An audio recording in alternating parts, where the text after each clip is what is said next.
रमेश नाम का एक साधारण लड़का छोटे से गांव में जन्मा। उसके पिता किसान थे और घर की हालत बहुत अच्छी नहीं थी। बचपन से ही रमेश को पढ़ाई का शौक था।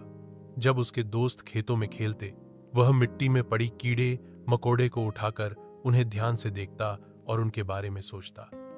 माँ अक्सर कहती, बेटा, इतनी मेहनत पढ़ाई में मत लगा, कोई काम धंधा सीख ले।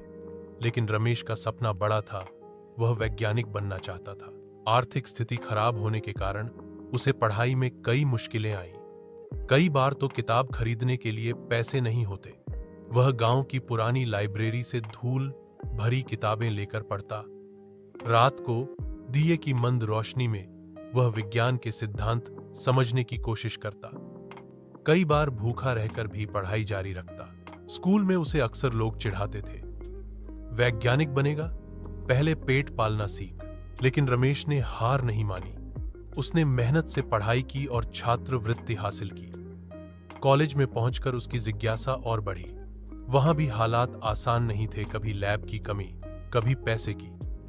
लेकिन वह पुराने उपकरणों से प्रयोग करता और असफलता के बाद भी बार बार कोशिश करता। उसके जीवन का सबसे कठिन समय तब आया जब उसके पहले बड़े प्रयोग में असफलता मिली। साथियों ने उसका मजाक उड़ाया और कहा, तू कभी सफल नहीं हो पाएगा। रमेश दुखी तो हुआ, लेकिन उसने हार मानने की बजाय असफलता को सीख में बदल दिया।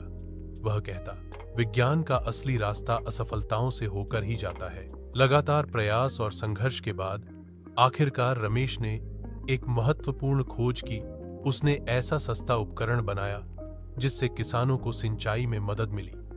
यह खोज पूरे देश में प्रसिद्ध हो गई। अब वही लोग जो उसका मजाक उड़ाते थे, गर्व से कहते,